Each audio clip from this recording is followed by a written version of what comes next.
Cairo, a poetically chaotic city, the capital of Egypt, and home to one of the greatest mysteries here on Earth, the Great Pyramids of Giza. Ciao, my name's Ben, and I'm one of the two creators of Chapter 6. And today, we'll be having a look at my weekend in Cairo and the moments I've captured.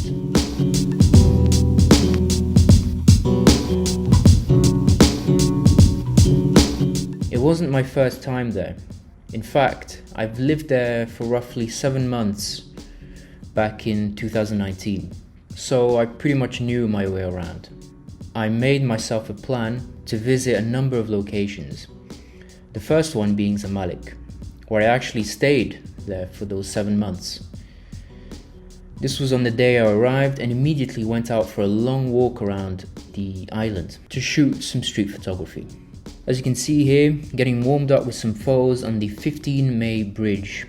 I've always loved this spot and it tends to always deliver for me, whether it be long exposure pans like this one, or locals fishing on the bridge's stairway. I then walked along the west side of Zamalek, because I knew the sunset on this part of the island was going to be beautiful with the way the light hits the water, the buildings and people.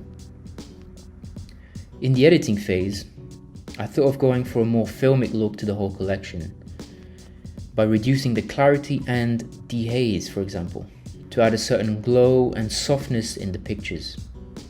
I personally love this type of editing and will definitely use it again in the future. Day 2, the big day, the day where I go to the pyramids. I take an Uber and arrive at the entrance where you can buy a ticket and where they check your bags. The Egyptians are notorious to be quite stingy with camera equipment. Luckily, they didn't bother with me much, so I just went straight through. Even though this wasn't my first time seeing the pyramids, I'm always in awe when I'm next to them. The feeling of being beside them never gets old. There's so much mystery in them that I can't help to just admire them.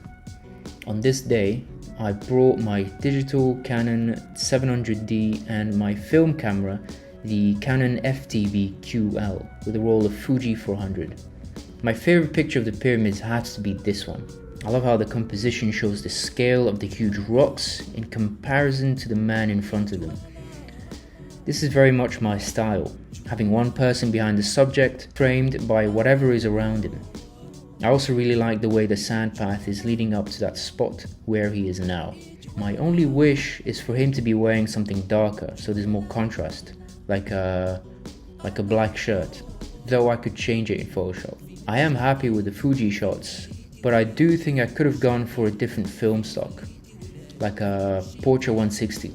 I think these pictures feel a little washed, apart from a few like these ones.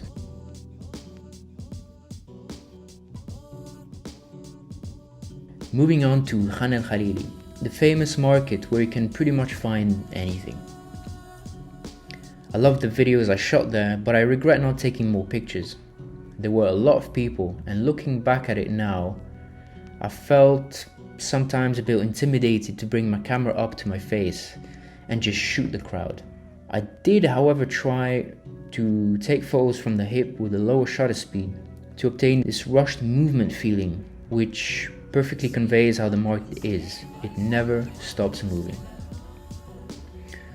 The third and final day, I stayed around Heliopolis, an old part of Cairo, and went out to shoot with both my digital and film camera. This is probably some of my favorite here, purely because I was walking around and really felt like in my element. Capturing unique moments of locals in their environment is my bread and butter. Like this one, for example, a man cycling with a kid in a basket behind him.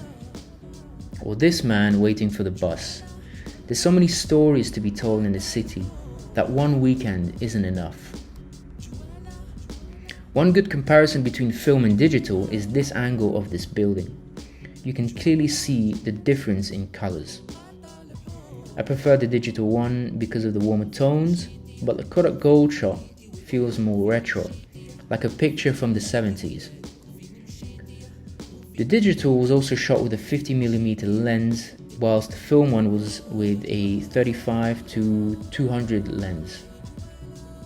Overall, I loved my stay there. Like always, it's an experience that I'll cherish for a lifetime. I believe Cairo is one of those timeless places that will never get old, and I highly recommend everyone to at least visit once. If you've reached the end of the video, don't forget to subscribe, like, and comment down below. You can also follow us on Instagram, the Chapter 6, or on my personal page, Ben Lusci, or on Andrew's page, Andrew Molchan. Thank you for watching, and see you next week.